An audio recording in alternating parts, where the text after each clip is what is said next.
J'ai contacté Patrick, Patrick auquel j'ai soumis une série, voilà, j'ai pas exagéré, 5-6 questions. Il m'a répondu. Je connaissais les réponses en gros, mais c'était voilà, pour vous montrer la façon, je pose des questions, on me répond et je vous le montre. Au moins les réponses viennent du dev, il n'y a pas d'ambiguïté, je raconte pas de conneries, c'est lui qui répond. Je vais vous les montrer. Et voilà, et je pense que je vais essayer de faire comme ça avec la plupart des présentations. Maintenant, il faut bien vous dire que il faut qu'on me réponde. Si on me répond pas, il n'y a pas de souci, la présentation aura lieu, mais voilà, il n'y aura pas de réponse. Et je manquerai pas de dire que j'ai envoyé un mail et que voilà, que ce développeur-là, de cette distribution-là, m'a pas répondu. Mais merde, pour qui est-ce qu'il se prend? Peut-être que lui se dira, et lui, pour qui il se prend? Pour qui il se prend de m'envoyer un mail, de me poser des questions? Putain, merde alors. Bon alors, donc, ce que j'ai fait avec notre ami Patrick de la distribution Ubuntu, Patrick qui m'a dit, la dernière fois que j'ai parlé, c'est écoute, il faut que je te laisse, Andy, il faut que je te laisse parce que là, j'ai une petite pièce chez ma maman et je remonte dans ma petite pièce, continuer à développer des distributions. Voilà ce qu'il m'a dit. On y va.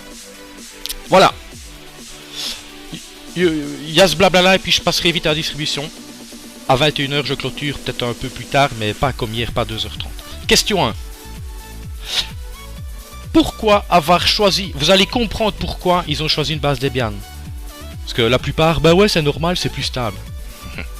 Mais oui, d'accord, mais il n'y a pas que. Il y avait d'autres raisons. Pourquoi avoir choisi de passer à une base Debian plutôt que de continuer avec Ubuntu?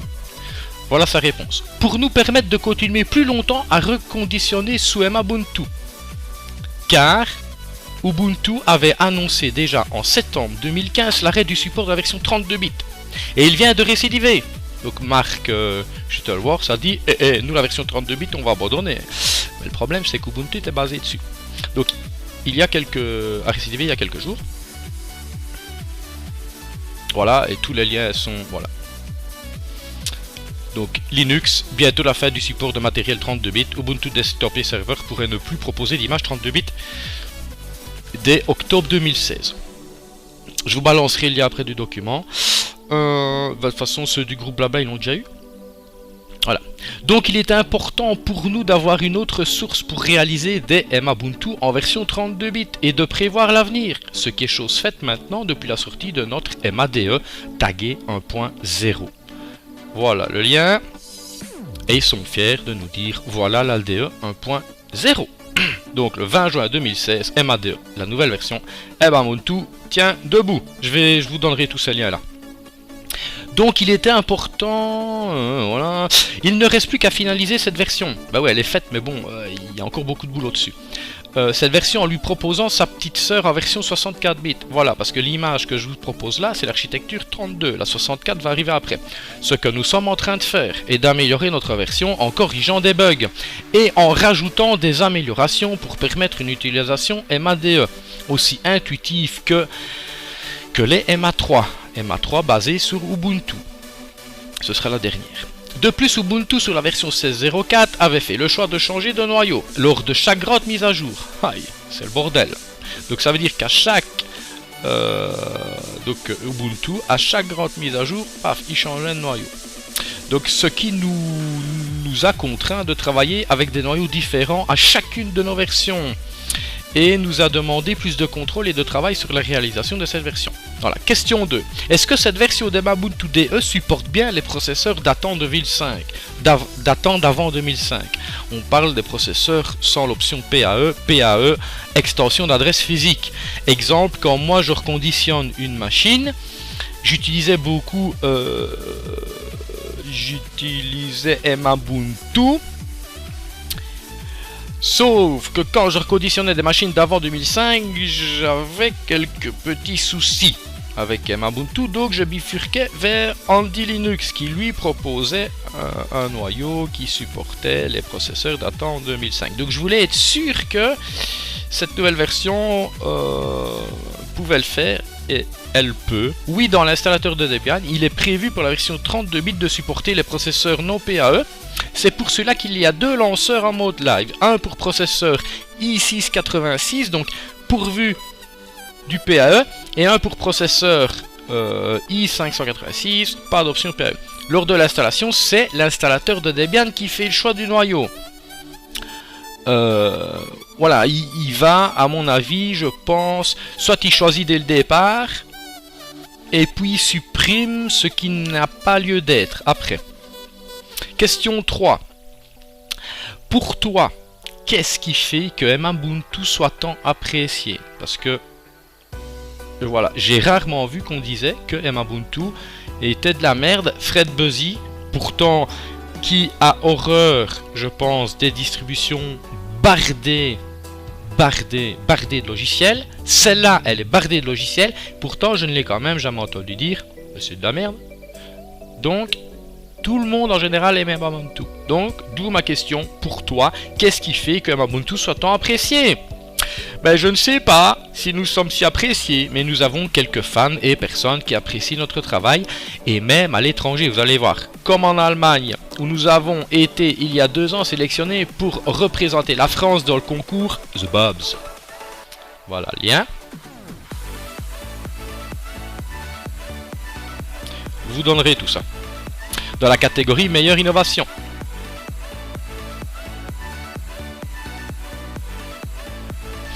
Est-ce que ça gueule dans mes oreilles? Dites-moi si la musique va pas trop fort. Pas ma voix, la musique. Je pense que ma voix est bonne. Alors, je pense que les personnes qui nous apprécient aiment en nous notre engagement humanitaire.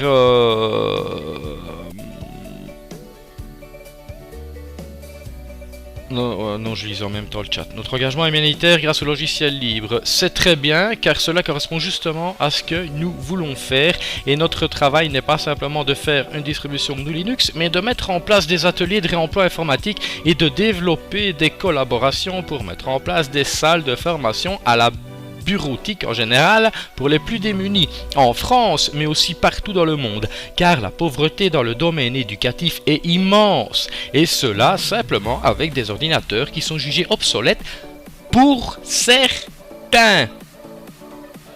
Non, on t'entend bien et la musique est pas trop forte. Eh ben c'est nickel, Cliff. C'est tout ce que je voulais savoir. Bon, nos dernières actions, parce qu'on peut dire qu'il chôme pas, hein. Il ne chôme pas, notre ami Patrick et toute sa bande. Voilà, la marche des enfants de Yovotogo vers le numérique. Avec TOS. Non, il n'y a pas de H au bout. Avec TOT. Pour une solidarité 2.0. Et Mbuntu, le Linux d'un ailleurs. Solidaire. Mais aussi plus bête chez nous, dans les écoles maternelles, en région parisienne. Allez hop, on balance les liens. Voilà. Mbuntu dans une 5e école maternelle. Mbuntu dans une 4e école maternelle. Mbuntu dans une 1050 millième, 80 millionième de école. Bien sûr, toutes ces actions vont continuer et s'étendent l'année prochaine avec d'autres projets en Afrique, en Albanie, en Équateur, où les ordinateurs ont déjà été préparés et donnés par notre équipe. Il faut qu'ils arrivent sur place. Ça, je me doute que ça doit être ça doit être dur d'acheminer tout ça sur place. Question 4. Quand on parle de l'équipe dev, combien êtes-vous? Ouvrez bien vos oreilles. Dans l'équipe de développement, au sens pur, j'ai été tout seul. Pendant longtemps. Et maintenant, avec la nouvelle version sous Debian, donc c'est seulement maintenant, avec la version sous Debian, nous avons mis en place un Framagit privé pour l'instant, et nous avons l'aide d'Arpinox, donc c'est le développeur d'Andy Linux, et voilà, on se retrouve. Question que je dois envoyer aussi à notre ami Arpi. Et Mbuntu 1.0, Debian édition, Andy Linux 2.5 sont sortis. Avec l'intégration du HandySoft dans MADE et l'aide sur certains problèmes utilisant de LiveBuild et sur des conseils. Il y a aussi David et Bruno qui travaillent activement, donc à faire remonter des bugs et les prises de décision sur notre Framagit. Puis une dizaine de testeurs qui participent aux validations des versions. De plus, il faut que nous arrivions à fédérer une plus grosse communauté de développeurs, car notre objectif est de permettre des versions dérivées, en particulier pour nos amis africains. Par contre, notre collectif ne se limite pas à des développeurs. Et fort heureusement, car il y a des personnes qui me conseillent dans les choix techniques, d'autres qui font des tests, d'autres qui installent des ordis, font des animations. Toutes ces personnes sont aussi importantes que celui qui développe, car, comme m'a appris Claude de Yovo Togo, d'après un proverbe africain, seul on va plus vite, ensemble on va plus loin.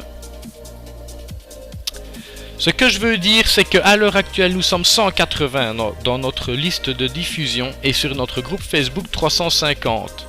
On va les battre. Notre groupe Facebook, on va les battre. Avec une très forte présence d'amis africains de l'ordre de 70%. Question 5. Pas de regret d'être base Debian maintenant? Quels sont les avantages? Je ne sais pas ce que veut dire Debian maintenant. Ouais, enfin. Je voulais dire, ouais, M10 c'est maintenant, j'abrévie, j'aurais pas dû. Non, pas de regret d'avoir une version basée sur Debian, et c'est un projet que nous voulions faire en 2013 et 2014, mais par manque de temps et de personnes, nous ne l'avons pas fait à ce moment-là.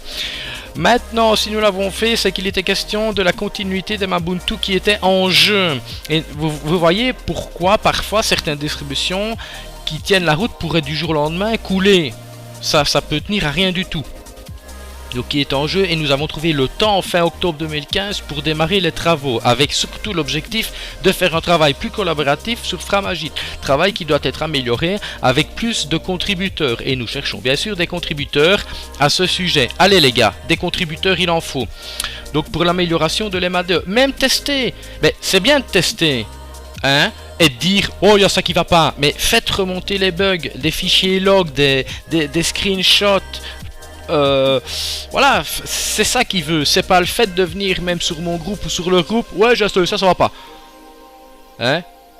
S'il vous dit pourquoi et que vous dites pas que, ben on n'est pas sorti de l'auberge. Le dérivé adapté à leurs besoins, mais aussi avec des projets d'autres distributions dérivées adaptées à leurs besoins locaux et précis que nous ne pourrons pas prendre en compte dans Ubuntu qui est déjà très complète et volumineuse. Ah, un truc bien intéressant, vous allez voir. La compression de l'ISO et tout ça. Les avantages sont une certaine indépendance vis-à-vis des choix futurs d'Ubuntu. Voilà, ils veulent s'écarter un peu d'Ubuntu pour ne plus être tributaires d'eux, que nous comprenons. Voilà, ça, j'ai pensé à tous les membres de la communauté. Regardez ce qu'il dit Patrick. Les avantages sont une certaine indépendance vis-à-vis des choix futurs d'Ubuntu que nous comprenons. Donc, chacun son taf, chacun sa distribution. Ouais, lui ne ferait peut-être pas ça, lui n'agirait pas comme ça, mais il les comprend.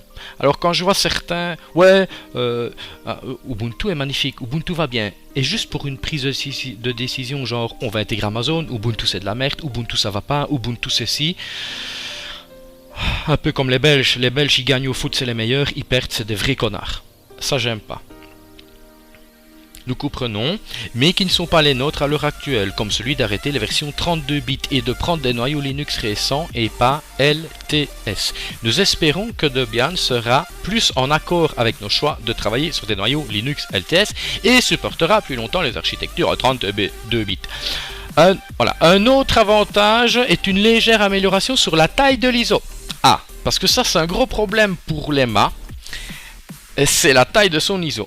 Elle est assez conséquente, donc la taille de l'ISO entre les deux bases à l'heure. Rien que le fait de changer de base Ubuntu, base Debian, ils arrivent à réduire l'ISO actuelle. Taille qui peut nous poser un problème si nous faisons une EMA 4 basée sur une Ubuntu 16.04. Où nous savons que nous allons devoir supprimer des applications pour avoir une taille permettant de respecter le format FAT32 de fichiers, car nous utilisons multisystème comme gestionnaire de nos clés USB de reconditionnement des ordinateurs, car c'est l'une des seules solutions qui permet d'avoir sur une clé USB plusieurs images ISO, ce qui nous permet donc d'avoir plusieurs images ISO. Ça leur permet quoi? Ça leur permet de pouvoir reconditionner avec différents OS sur une même clé USB. Avantage aussi en termes d'utilisation de la mémoire RAM de la version MADE sur sa sœur, l'EMA 3. Par contre, et malheureusement, il y a quelques inconvénients. Voilà, Debian n'est pas tout rose. Comme je le dis, Chaque distribution a ses avantages et ses inconvénients. Ouais, je fais l'italien aujourd'hui. Hein, voilà. Par contre, et malheureusement, il n'y a pas que des il y a quelques inconvénients sur l'utilisation d'une base Debian par rapport à Ubuntu qui sont sur la prise en charge par exemple des périphériques propriétaires pour lesquels voilà, il faudrait que nous trouvions une application pour installer simplement cela comme le fait Ubuntu. Ah, voilà, ça c'est le petit par exemple, Andy Linux a réussi à bien le faire. Base Debian, mais il n'y a aucun souci pour les périphériques. Enfin, aucun. On se comprend. Et aussi une application de prise en charge des imprimantes lors de leur connexion en dehors de HP Lib pour les imprimantes HP, qui est déjà inclus dans MADE. C'est cela que nous allons essayer d'améliorer dans les futures versions de l'MADE. Et de mieux nous imprégner de la philosophie de la culture de Debian. Question 6. Vous dites... Parce que le mec, c'est Patrick. Il connaît le monde Linux. Et malgré qu'il connaît, vous voyez ce qu'il dit. Et de mieux nous imprégner de la philosophie, de la culture Debian. Quand je vous dis qu'il faut du temps pour apprivoiser la philosophie d'une distribution, surtout celle de Debian. Voilà. Ouais, la philosophie, là où ils veulent aller. Voilà. Ouais, rien, je pense aux extrémistes Linux qui me font chier. Mais bon. Vous dites cette nouvelle version ne vient pas. Voilà. Vous dites cette nouvelle version ne vient pas remplacer la Ubuntu base Ubuntu, donc l'EMA 3. Elle vient en tant que supplément. Mais alors, la base Ubuntu va-t-elle aussi continuer à être développée? Nous disons cela car pour l'instant nous reconditionnons des ordinateurs avec l'EMA 3. Donc, il reconditionne toujours avec l'EMA 3. Et nous allons commencer à reconditionner des ordi en septembre. En septembre, donc, vous imaginez, voilà, le temps que tout soit au point. Avec l'EMA DE. Et de voir ce que cela donne sur diverses machines, car nous n'avons pas pu tester sur de nombreuses machines. Cette version, voilà, testez-la. Testez-la. Donc, vous l'installez sur votre bécane, en dual boot. Et vous envoyez un retour, vous dites voilà, tel processeur, telle architecture, telle carte graphique avec pilote libre ou pilote proprio, je sais pas moi, allez, tel adaptateur Bluetooth, voilà, ce qui va, ce qui ne va pas. Soyez précis si vous faites des retours. Hein, et nous allons commencer à reconditionner donc des ordi en septembre avec les MADE.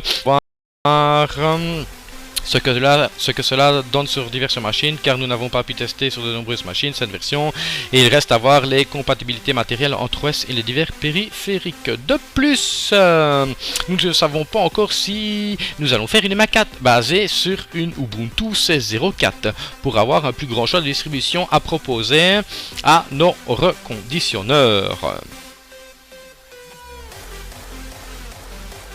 Voilà, réemploi Linux. Il faut que nous fassions le point là-dessus fin septembre et que nous les questionnions à ce sujet ainsi que notre coordination, car pour l'instant c'est les vacances et c'est un peu tôt sur les retours de cette version en termes de réemploi d'ordinateur. Et ben voilà.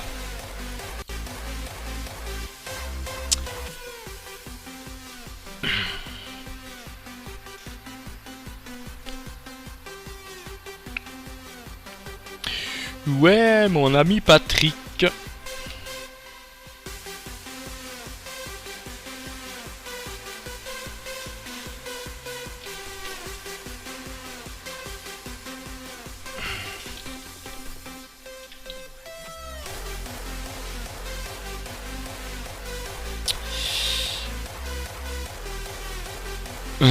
Ok, super. Et je retourne à mon labo temporaire chez mes parents de création de distro. Pas de souci, Patrick. Ah ouais, alors il m'avait fait... Attendez. Voilà. Salut Amaury. Oui, je veux bien répondre donc à tes questions, à mon adresse. Pour la version 64 bits, effectivement, ce n'est pas la plus... Voilà, parce que moi je dis... Voilà.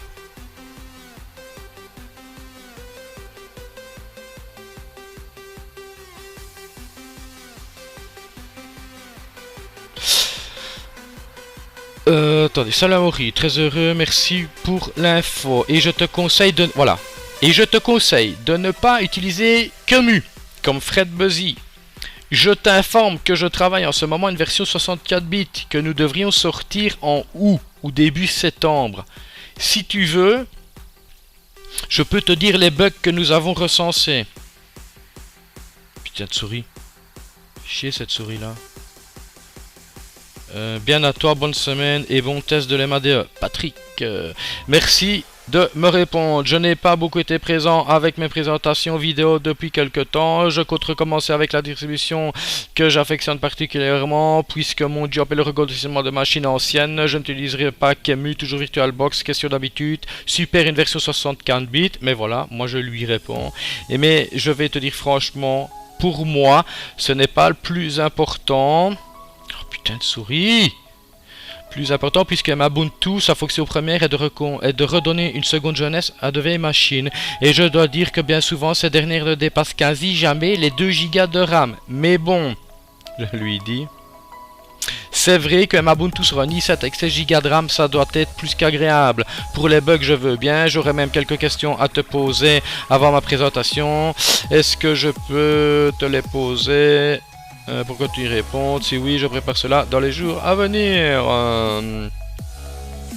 Alors il met, effectivement, ce n'est pas la plus importante, sauf qu'il y a aussi des machines à réemployer qui ont plus de 4 Go de RAM, et cela nous sert aussi à améliorer la version 32 bits. Enfin voilà. Voilà. C'est fait. On peut faire ceci. Voilà.